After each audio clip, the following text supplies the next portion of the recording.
창세기 3장 1절에서 6절 말씀입니다.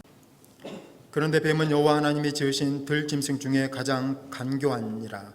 뱀이 여자에게 물어 이르되 하나님이 참으로 너희에게 동산 모든 나무의 열매를 먹지 말라 하시더냐?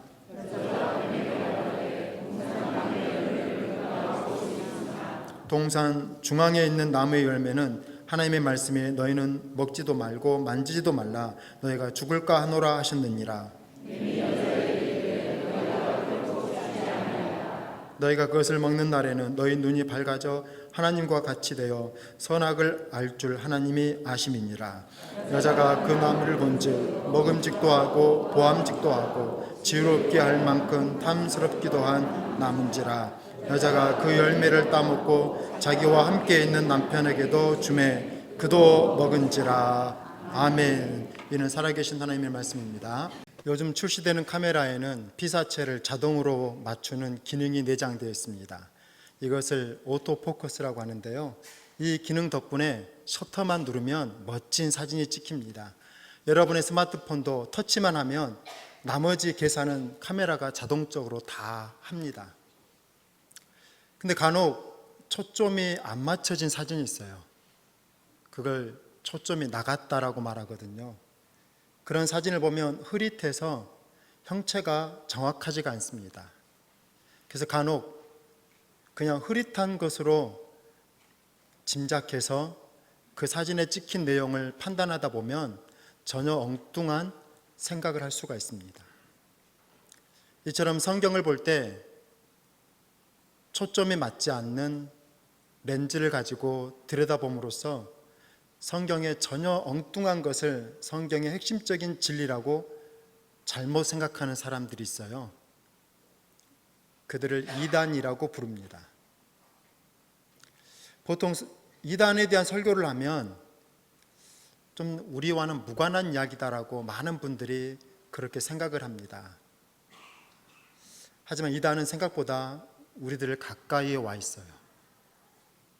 어떤 이단은 노골적으로 어떤 교회를 무너뜨리기 위해서 등록하고 그 교인의 행세를 하면서 그렇게 오랫동안 마치 스파이처럼 잠복했다가 조금씩 교회를 분열시키는 그런 일들도 행하거든요.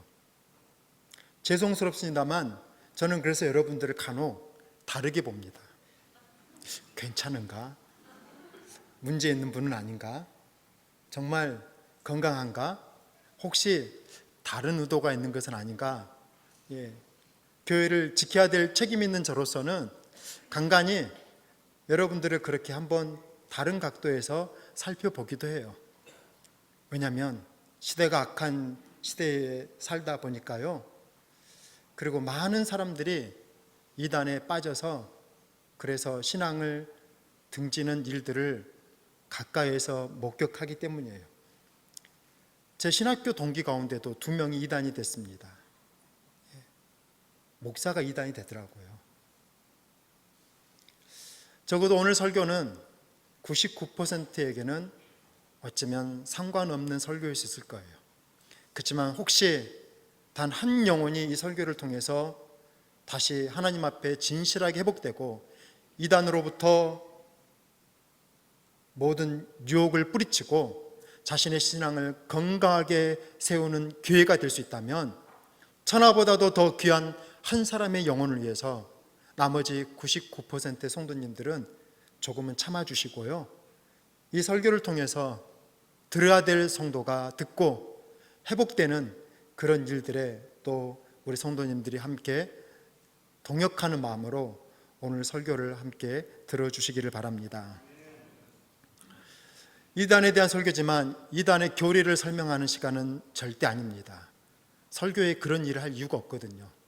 제가 오늘 관심을 갖고 여러분과 함께 주목하려고 하는 것은 교회를 다니다가 왜 이단에 넘어갈까 하는 것입니다. 멀쩡한 사람이 이단에 빠져요. 이름만 들어도 알만한 지식인들이 이단에 넘어갑니다. 그래서 우리는 간혹 그렇게 이단의 교리가 체계적이고 논리적일까라고 생각을 해요. 근데 사실 전혀 그렇지 않습니다. 그들의 주장하는 교리를 들어보면요, 정말로 엉성하고 유치하기 짝이 없어요. 그런데 왜 이단에 빠질까요? 어렸을 때 즐겨 부렸던 동요가 있어요. 온숭이 엉덩이는 빨개, 빨가면 사과, 사과는 맛있어, 맛있으면 바나나, 바나나는 길어, 길면 기차, 기차는 빨라, 빠르면 비행기, 비행기는 높아, 높으면 백두산. 열심히 불렀던 노래인데요, 좀 생각해 보니까 참 유감이 많은 노래예요. 틀린 노래입니다. 빨갛자면 사과보다는 토마토가 더 빨갛고요, 사과만 맛있습니까? 수박도 복숭아도 맛있어요. 사과만 맛있다면 다른 과일들에게 사과할 일이에요. 아무런 논리적 개연성도 없는데 그냥 몇 번 넘어가다 보니까요, 온숭이가 백두산이 되어 있더라고요. 이단의 교리는 마치 이런 것입니다. 성경을 짜맞추고 몇 번 아무런 연관성도 없는데요, 그냥 연결시켜 보다 보니까 사람이 하나님으로 둔갑하는 그런 결론이 나오는 거예요. 이단의 모든 교리는 그렇게 인위적으로 성경을 자기들 마음대로 짜맞춰서 자기가 내렸던 결론에 그냥 갖다 맞추는 식의 그런 주장들이죠. 그래서 사실은요, 천천히 들여다보면 어떤 설득력도 논리력도 없는 이야기들이에요. 그런데 왜 유치원도 알만한 이런 거짓에 많은 사람들이 현혹되고 넘어가느냐라는 것입니다. 이단이 얼마나 열심히 있고 한 사람을 포기하려고요, 정말로 얼마나 기존 교인들이 도저히 흉내도 낼 수 없을 만큼 열심히 해요.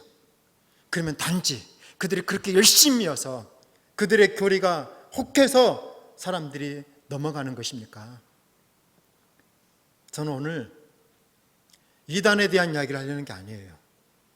우리에 대한 이야기를 하려고 하는 것입니다. 왜 우리는 이단에 빠지느냐? 이단에게 어떤 능력이 있는 것이 아니라 먼저 우리의 신앙에 대해서 재고해보고 우리가 건강한 신앙을 가지고 있는가, 우리 스스로를 살펴보는 것이 이단에 대해서 연구하고 공부하는 것보다 더 중요하고 먼저 해야 될 일이기 때문입니다. 이단에 빠지는 사람들의 두 가지 주된 특징이 있어요. 첫째는 의심이 있는 사람들이에요. 하와가 왜 선악과를 먹었을까요? 뱀이 하는 말에 아주 논리적이 있고 뱀의 어떤 말이 영적이고 신령해서 했습니까? 사실 한두 마디 오갔는데 그 말로는 하와가 선악과를 따먹었다라고 말하기에는 논리적으로 좀 무리가 있는 거예요. 그래서 저는 좀 다른 각도에서 오늘 본문을 살펴보려고 합니다. 본문의 흐름을 통해서 알 수 있는 것 한 가지는, 하와는 선악과가 어디 있는가를 이미 알고 있었다라는 거예요. 그래서 그날 처음 선악과를 본 게 아니라는 것입니다. 그러면 그 선악과를 보고 먹음직스럽다라고 생각했던 것은 언제였을까요? 하와가 뱀의 소리를 듣고 난 뒤였을까요?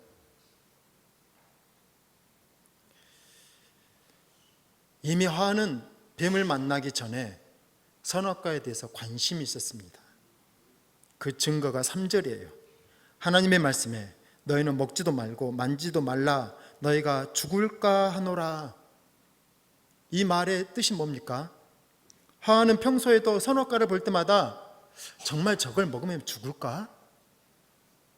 하나님은 반드시 죽으리라 말씀하셨는데 뭐 저거 하나 먹는다고 정말로 사람이 죽을까? 그런 의심스러운 생각을 이미 하고 있었다라는 뜻입니다. 그날 선악과를 따먹은 것은 뱀에 의해서 설득력을 당해서 넘어간 것이 아니고요, 단지 뱀은 하와가 마음속에 품고 있었던 그 의심을 자극해 준 것밖에 없어요. 그걸 따먹겠다고 결심한 것은 하와입니다. 그 의심의 마음이 부풀려지고, 그래서 정말로 하나님의 말씀이 아닐 수도 있겠구나라는 그런 생각으로 뱀의 자신이 가지고 있었던 의심에 동조하고, 그래서 그 의심의 마음이 확신에 차서 하와는 선악과를 먹었던 것이죠. 문제는 이단이 아니에요. 진짜 문제는 우리 안에 내재된 비신앙적인 요소들, 의심의 마음이 실은 이단보다 더 무서운 것입니다. 보이지 않는 것을 믿으니 왜 의심이 없겠어요? 어떨 때는 의심이 들어요. 정말 하나님이 계시나? 나는 구원을 받았나? 확신이 없어요. 그래서 당신 구원 받았습니까? 물어보면 우물쭈거리고요, 자신 있게 대답을 못하고 죽어야 알죠, 이렇게 애매하게 말하는 것이 정통교회를 다니는 많은 성도들의 일반적인 대답입니다. 불확실해요. 그래서 우리는 뭔가 좀 확실한 것을 찾고 싶어 합니다. 내 마음이 불안하니까, 내 마음이 의심이 있으니까요, 뭔가 딱 부러진 어떤 성경 지식이 있으면, 그런 가르침이 있으면 뭔가 내 마음이 시원해지고 믿음이 생길 것 같아요. 그런 마음으로 들여다보면 이단의 교리는요, 수학 공식처럼 딱딱 맞아요. 그렇게 짜놓은 거니까요. 신기할 정도라고 말합니다. 성경을 어떻게 이렇게 놀랍게 풀어낼 수 있느냐, 놀랄 정도라고들 이야기를 해요. 원숭이가 백두산이 되듯이 몇 번만 그냥 구조를 만들면, 이단은 의심이 있었던 성도들의 눈에 보면은요, 너무나도 확실한 진리처럼 보이는 거예요. 제가 좀 엉뚱한 이야기 좀 해볼게요. 이단 중에 정명석이라고 있어요. 뉴스에도 나온 유명한 사람입니다. 영어 이니셜이 JMS예요. 자기가 자칭 하나님이에요. 그럼 JMS보다 한 끗 높은 사람이 누군지 아세요? 영어 이니셜로 J 다음이 K잖아요. KMS예요. 저 이니셜입니다. 저가 KMS예요. K 다음이 뭐예요? LMS. 우리 교회에 있어요. 청소년부 임명섭 전도사님. 이렇게 말하기 시작해 보면은요, 뭐든지 말할 수 있어요. 뭐든지 꿰다 맞추면은요, 다 맞아요. 성경은 수학 공식이 아닙니다. 하나님은 어떤 공식으로 규명될 수 있는 그런 분이 아니세요.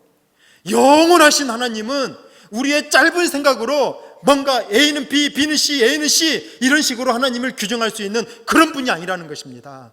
하나님은 신비하신 분이시고, 그래서 우리들의 이성적 노력으로 규정될 수 있는 분이 아닙니다. 성경을 체계화시킬 수 있다고 말하는 것 자체가 이단은 아니더라도요, 위험한 태도예요. 성경은 연구의 대상이 아니라 예배의 대상이에요. 하나님에 대한 하나님의 존재를 설명하는 용어 중에 가장 확실한 것이 삼위일체입니다. 삼위일체라는 단어는 성경에 없어요. 성경에 없는데 하나님의 존재를 말할 때 가장 주되게 이 단어를 사용합니다. 이상하지 않습니까? 삼위일체는 오랫동안 예배드리고 오랫동안 하나님의 성품을 놓고 기도하는 가운데 많은 영성가들과 신학자들이 공통적으로 하나님의 성품을 배워가게 되는 거예요. 자신들이 성경을 인위적으로 어디 구절을 찾아가지고 여기에 이런 것이 있으니까 하나님이 이런 분이다라고 하는 그냥 한 조각을 가지고 전부인 것처럼 부풀렸던 그런 노력의 결과가 아니라 오랫동안 기도하고 예배하고 찬양하는 가운데 하나님이 알려주신 거예요. 보여주신 거예요. 성경은 우리가 노력해서 알아가는 것이 아니라 성경이 열어준 것만큼 이해할 수 있거든요. 삼위 하나님은 마치 그런 거예요. 예배 자리에서 만난 하나님, 알게 된 하나님, 그분이 성삼위 하나님이신 것입니다. 그래서 의심이 들 때, 그때는 연구와 더 많은 지식이 필요한 것이 아니고요, 제가 누누이 말씀을 드립니다만 이미 여러분은 성경의 모든 지식을 알고 있어요. 예수 그리스도께서 여러분의 죄를 위하여 십자가에 죽으셨다는 것만 알면 실은 그거면 신앙생활을 해가는 가장 기본은 이미 갖추신 거예요. 지식이 부족해서 신앙에 의심이 생기는 것 아닙니다. 지식이 없어서 신앙생활이 식어가는 것 아니에요. 말씀처럼 하나님을 더 사랑하고 이웃을 더 사랑하면 우리들의 신앙은요, 날마다 성령으로 충만할 수 있는 거예요. 지식이 문제가 아닙니다. 그래서 의심이 들 때 그걸 지식으로 풀어내려고 하면 분명 그릇된 길로 갈 위험이 높아요. 그때는 예배의 자리로 나아가야 됩니다. 기도의 자리에 더 오랫동안 머물러야 돼요. 그래서 내가 나의 의식을, 나의 지성을 가지고 발견하는 하나님이 아니라 그 예배 자리에서 나를 만나주시는 하나님에 대한 그 발견이 필요한 거예요. 예배 자리에 머물 때 우리의 마음에 무엇이 들까요? 나 같은 죄인까지도 사랑해 주시는 하나님에 대한 한량없는 그 은혜가 깨달아지지 않습니까? 기도할 때 우리가 발견하는 것은 버러지보다도 못한 죄인이 하나님의 자녀가 되고 하나님의 이름을 부를 수 있다라고 하는 이 은혜가 우리에게 주어졌다라는 것을 깨닫는 것이 바로 예배와 기도의 자리에서 발견해야 될 우리의 진실이라면 우리는 의심이 들 때 그 자리로 나아가야 되고요, 그래서 그 자리에서 나와 같은 자를 받아주신 하나님에 대한 감사의 마음을 가져야 되는 것입니다. 의심을 감사로 바꿔낼 때 우리는 진리의 터에 견고하게 서갈 수 있어요. 저는 하나님을 믿지만 종종 두려울 때가 있어요.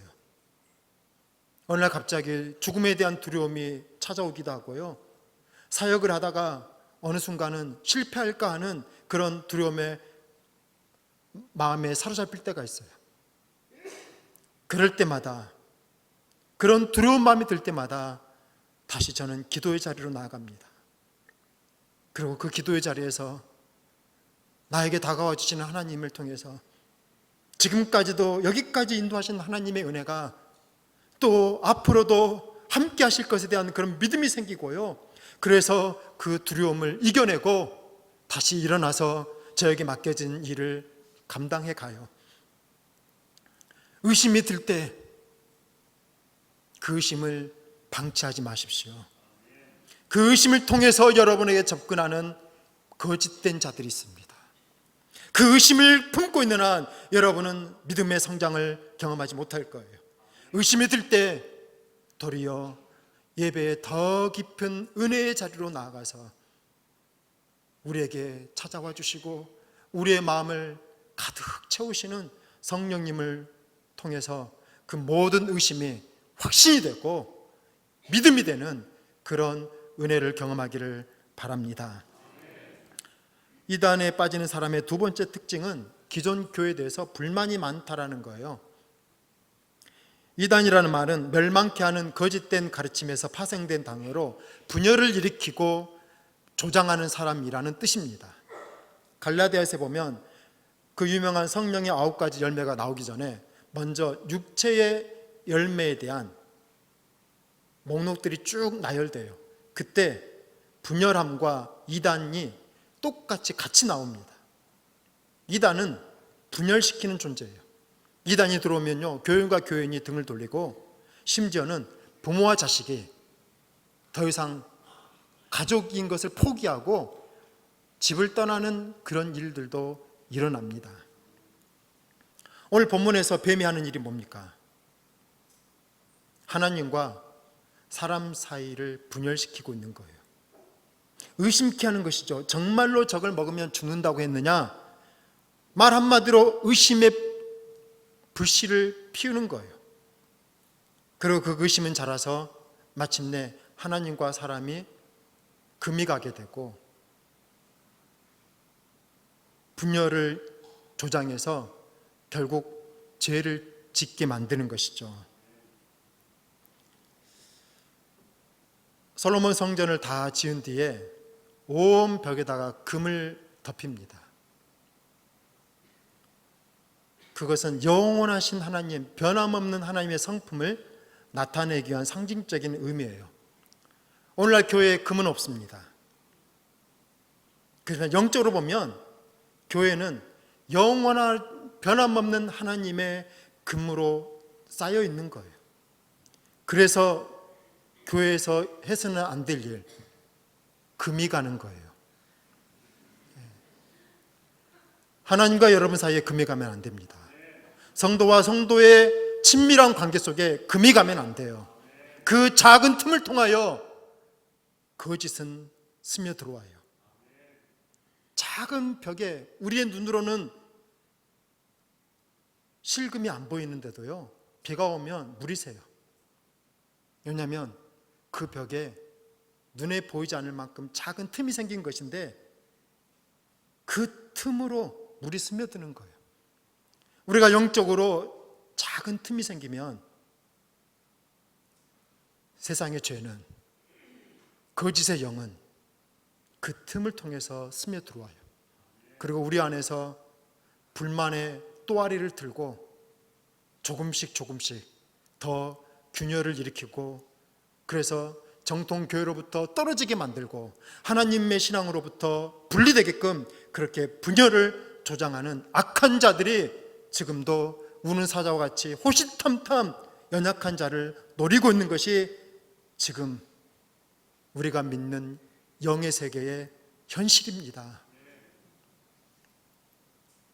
이단은 불만이라는 작은 틈을 통해서 커가요. 주로 이런 말을 한다고 하더라고요. 목사님의 말이라고 다 믿으면 안 돼요. 아니, 제 말이 아니라 이단들이 이렇게 한다니까요. 요즘 교회가 다 썩었어. 성경 공부를 기막히게 가르쳐주는 분이 있는데 한번 같이 가봅시다. 마치 이런 말을 해서 적어도 지금 내가 다니고 있는 교회나 그 목회자들은 뭔가 부족하고 잘못된 것처럼 그렇게 불만을 부추기는 일들을, 그런 말들을 한다라는 거예요. 그리고 그 말에 잠깐이라도 반응을 하면 우리는 이미 그들에게 틈을 보여준 거예요. 그리고 이단은요, 무서울 정도로 그 틈을 비집고 우리에게 들어옵니다. 요즘 신천지라는 이단은 교회에 아예 작정을 하고요, 몇 명씩 등록을 해요. 거짓 교인 행세를 하는 거예요. 그리고는 가만히 듣다가 누군가가 목사님에 대해서 불만스러운 이야기를 하는 것이 들리면요, 살며시 가가지고 그 이야기를 부추기는 거예요. 교회에 대해서 이런저런 불평하는 사람이 있으면 들어주는 척하면서 뭔가 지금 이 교회는 문제가 있는 것처럼 점점 그 불만을 확대시키고, 그래서 교인과 교인 사이를, 교회와 목회자를 그렇게 분열시키면서 교회를 통째 분열시키고, 그렇게 해서 교회가 사라진 경우들이, 그런 피해를 받은 교회들이 제법 많습니다. 이 일이 커다란 어떤 구멍으로부터 비롯된 일이겠어요? 목회자의 어떤 심각한 영적인 범죄나 교인들의 어떤 문제로부터 시작된 일이 아니라 작은 불만이라는 틈, 그 한 가지를 용인하고 그냥 그것을 방치했더니 결국 그 틈이 점점 자라서 교회를 삼켜버리는 그런 부정적인 결과를 초래한 것입니다. 먼저 인정할 것이 있어요. 이단들이 말하는 것처럼 교회는 완벽하지 않습니다. 그래서 목회자들에 대해서 때때로 실망하는 일들이 존재하고요, 교회에 대해서 섭섭한 마음들이 있어요. 교회 생활을 하면서 왜 교회에 대한 불만이 없겠습니까? 사실이에요. 그래서 죄송합니다. 저도 부족하고요, 우리 교회도 부족한 것이 참 많습니다. 그런데 그 부족을 뭘로 해결할 수 있겠습니까? 부족은 잘못은 아니에요. 그 부족을 불만으로 해결하려고 하다 보면은요, 필연코 금이 가요. 그 부족은 사랑으로 채울 수 있는 거예요. 누군가가 부족하면 여러분이 그만큼 사랑으로 채워보세요. 자녀가 부족하면 부모가 사랑으로 채우는 거잖아요. 여기에 있는 모두가 넘쳐나서 충분해서 있는 것 아닙니다. 우리 각자도 다 부족한 존재들이에요. 나는 부족하기에 하나님께서 돕는 배필을 통하여 가정을 이루게 하셨다면, 나 한 사람의 신앙은 부족하기에 교회라는 공동체를 통하여 함께 한 지체가 되고요, 그렇게 해서 누군가가 사랑으로 채워주면 그 부족이 메꿔지는 거예요. 불만이라는 틈은 사랑으로 메꿀 수 있습니다.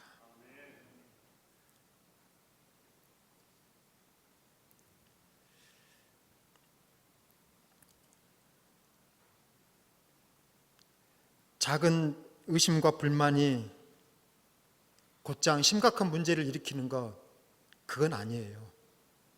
그렇다고 해서 당장에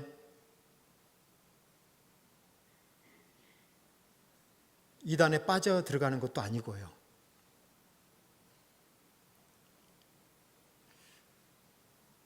이단을 이기는 방법은 더 신비한 어떤 신학적 지식이 필요한 것이 아니고, 우리가 더 하나님을 사랑하고 성도들을 더 사랑하면 이단은 이 터에 발을 붙일 수가 없어요. 내가 다니는 교회 목회자를 존경하고 사랑하는데 왜 이단에 넘어갈 일이 있습니까? 우리 교회에서 제공하는 훈련 프로그램에 날마다 적극적으로 참여해서 거기에서 은혜를 받는데, 왜 다른 곳에 무슨 성경 공부를 한다고 무료로 가르쳐준다고 그런 곳에 기웃거릴 일이 있어요? 우리 기존 성도들과 사랑이 뜨거운데 왜 이단들의 호의와 친절에 넘어갑니까? 이단들이 그냥 오지 않아요. 아주 친절하게, 정말로 천사 같은 모습으로 와서요, 얼마나 잘해준지를 몰라요. 그래서 뭔가 나의 필요가 있었는데 그 필요를 채워주는 거예요. 그런데 우리가 서로 사랑한다면 틈이 생길 수 없고요, 그러면 이단은 이 교회에 끼어들 수가 없습니다. 의심과 불만에 대해서 설명하다 보니까 이 설교를 들으시다가 너무 예민하신 분은, 그러니까 의심하지도 말고 불만도 갖지 말고 무조건 그냥 조용히 믿으라는 거냐, 이런 식으로 들으실까 봐 제가 불필요한 추가 설명을 드립니다. 이 두 가지는 제가 임의로 선택한 것이 아니고요, 우리 교단 총회에서 이단을 경계하기 위해서 발행한 소책자 중에 이단에 빠지는 사람들의 5가지 특징이 있다는 거예요. 그 중에 2가지, 상위 2가지, 시간이 없어서 5가지 다 말할 수는 없고요, 그 중에 가장 빈도수가 많았던 2가지예요. 그만큼 교회 안에 의심을 가지고 불만을 가지고 신앙생활하는 성도가 많다라는 뜻이고, 그런 이유로 이단에 빠진 사람들이 많았다라는 결과입니다.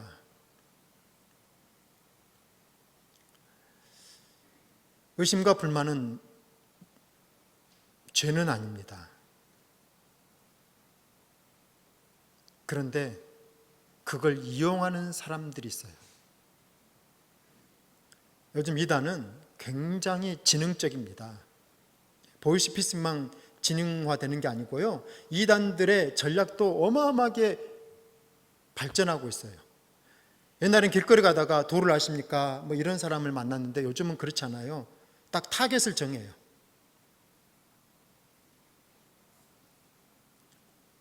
그리고는 접근합니다. 상황을 연출해요. 자연스럽게 그 사람과 만나는 것처럼 몇 사람 연기자들을 세워요. 말 그대로 지나가는 행인 1, 2 만들어 놓고 그렇게 해서 우연히 만난 것처럼 조작을 합니다. 그 사람들의 연기력이 얼마나 좋은지요, 정말 대종상 상줄 만큼이에요. 그렇게 해서 아무런 의심 없이 만나는 것처럼 만나요. 그러고는 온갖 친절을 베풀어요.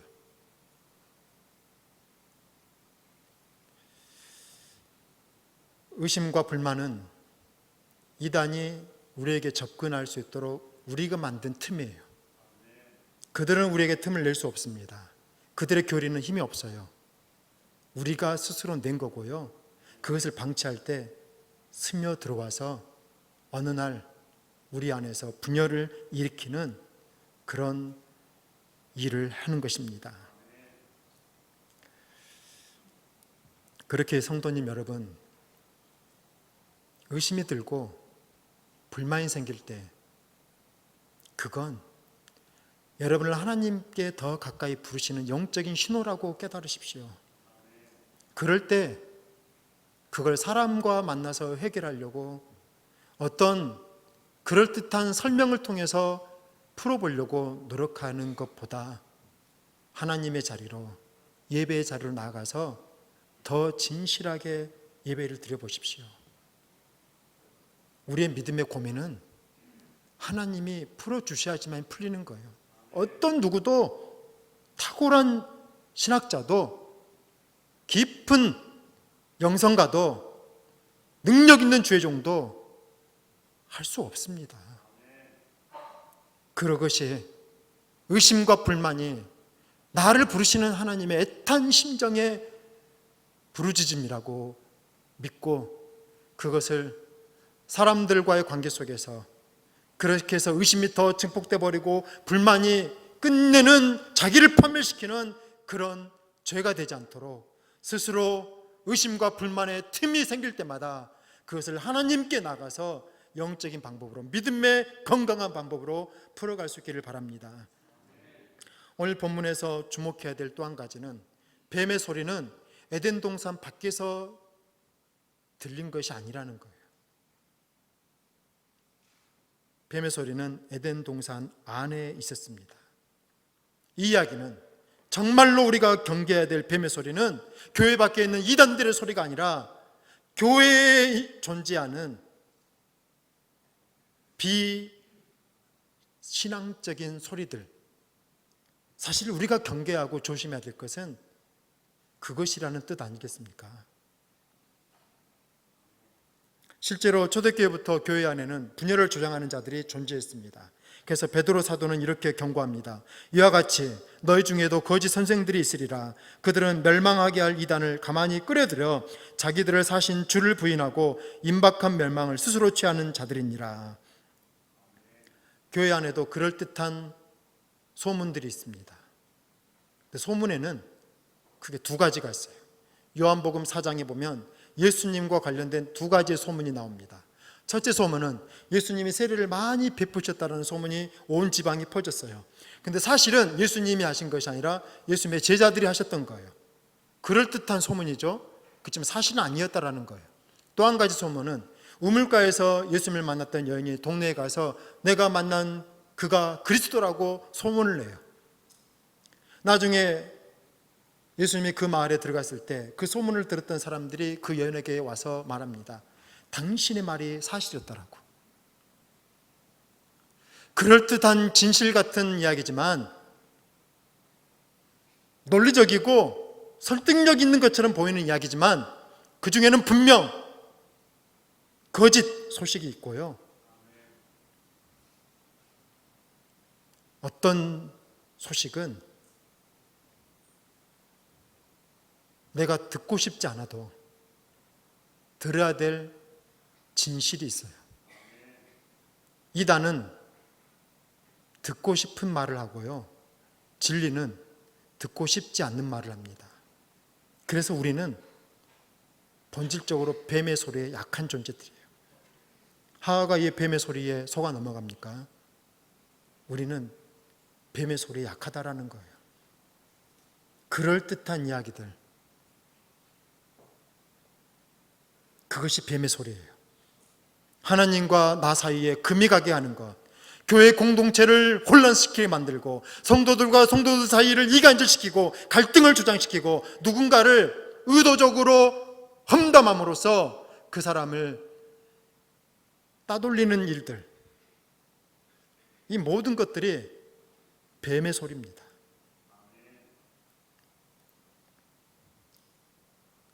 그래서 우리는 구별해야 되고요, 주의해야 돼요. 뱀의 소리는 전염성이 강해서요, 하와에게 전달된 뱀의 소리가 곧장 아담에게도 전달됩니다. 그래서 에덴 공동체가 무너져요. 이 이야기는 뱀의 소리가 얼마만큼 사람들에게 빨리 급속하게 전파되는가를 보여주는 증거입니다. 사람은 진리를 말하기보다는요, 거짓을 더 먼저 말해요. 꼭 거짓이 아니어도 내가 말하고 싶은 것을 먼저 말하거든요. 입에 담기 쉬운 것들, 그리고는 잊어버릴 만한 그런 일들. 교회가 분열은 왜 교회가 분열됩니까? 이단들이 강해서일까요? 그렇지 않아요. 그들이 할 수 있는 일인 것은 틈을 내는 것밖에 없어요. 정말로 교회가 분열하는 것은 교회 안에 그런 부정적인 소리가 계속 커져가고, 이 사람의 입에서 저 사람으로 퍼져가고, 그렇게 교회 공동체를 분열시키는지도 모르면서 무책임하게 그런 소리들을 더 키워가기 때문에 교회가 스스로 자멸하는 것이죠.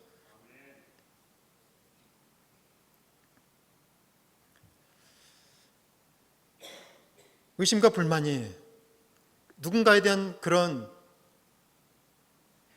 소리가 당장에 심각한 문제가 되지는 않을 거예요. 그렇지만 기억하십시오. 나에게는 아무렇지 않았던 그 말이, 그런 소문이 누군가에게는 그의 삶의 신앙을 균열시킬 수 있을 만큼 뱀의 소리로 다가올 수 있다는 거예요. 그렇다면 여러분은 뱀의 소리를 전한 사람이 되는 거예요. 뱀도 하와도 아담도 똑같이 하나님 앞에 심판을 당합니다. 주범은 뱀이잖아요. 아담은 가만히 있다가 그냥 당한 거예요. 그런데도 아담에게도 동일한 죄를 물으십니다. 적어도 나는 그런 의도로 하지 않았다 할지라도 나의 말로 인해서 교회가 분열되고 성도가 신앙이 꺾이고 낙심하고 실망하고 교회를 떠나는 일이 났다면 적어도 그것은 분명 결과적으로 뱀의 소리입니다. 교회는 뱀의 소리가 들리면 안 돼요. 오직 하나님의 진리의 소리만이 들려야 됩니다. 그렇기에 의심과 불만의 틈이 생길 때 우리는 그것을 도리어 메꾸는 자가 되어야 돼요. 세상에 더러운 흉악한 것들이 스며들지 못하도록 교회를 견고하게 지켜내고, 그래서 빈틈없는 충만한 공동체가 되어 하나님이 부어주시는 은혜를 다 담아낼 수 있는, 그것을 잃어버리지 않는 교회가 되기 위해서 내 자신을 지키고 교회를 지키기 위해서 이단을 두려워하는 것이 아니라 우리가 해야 될 한 가지 가장 기본적인 신앙의 태도, 의심과 불만의 틈을 메우는 것입니다. 감사의 마음으로, 사랑하는 마음으로 교회를 보고 성도들을 살펴볼 때 우리는 이 혼란한 거짓이 진리로 둔갑해버리는 이 말세와 같은 시대를 살아가면서도 우리는 흐려지지 않는 초점 있는 명확한 신앙을 견지해 갈 것입니다. 요한 사도는 이단들에게 이단을 드리지도 말고 인사도 하지 말라고 그렇게 단호하게 경고합니다. 그들과 말을 섞는 것 자체가 이미 우리는 뱀의 소리에 전염되기 때문이에요. 듣는 것만으로도 우리는 동조하는 것이 됩니다. 이 교회 안에서 오직 사랑의 소리만이, 감사의 소리만이 더 커져갈 수 있도록, 적어도 뱀의 소리와 같은 그런 부정적인 소리가 들릴 때 대꾸도 하지 마시고요, 듣지 마세요. 분명 현실 교회 안에 정말로 마음 아픈 일들이 많아요. 목회자들의 탈선이 가면 갈수록 많아지고, 정말 교회 안에 들여다보면 정말로 이게 정말로 교회인가 싶은 그런 일들이 있습니다. 근데 여러분, 제발 부탁을 드려요. 그것이 사실이라 할지라도 그걸 전하지는 마십시오. 그걸 전해서 우리에게 얻어진 유익이 무엇입니까? 그걸 통해서 하나님의 나라에 무엇이 유익하던가요? 도리어 그것이 교회를 분열시키고 성도들을 낙심시키고 거짓을 더 키우게 되는 일 아닙니까? 오늘날 저 세상 사람들이 교회를 욕하던가요? 더 많은 경우가 교인이 교회를 욕해요. 그것이 교회의 분열의 더 심각한 영적인 문제 아닙니까? 오늘 우리가 해야 될 일이 있다면 이 이단들의 외적인 공격들과 교회 안에 있는 내부적인 분열 속에서 교회를 지켜내고 우리의 신앙을 지켜내는 것이라고 한다면 진리를 지키는 방법은 더 어마어마한 어떤 신령한 성경의 지식이 필요하고 더 신비로운 영적인 체험이 필요한 것이 아니라 나 같은 죄인을 하나님의 은혜 가운데 허락해 주신 그 은혜에 감사하고 내가 소속되어 있는 교회와 내가 참여해야 될 뜰 모임과 내가 책임지고 있는 봉사의 그 자리를 더 열심히 사랑하는 것밖에 없습니다. 그럴 때 진리는 살아서 역사할 것이고요, 그 진리가 있는 한 우리는 건강하게 하나님의 백성으로 살아갈 것입니다.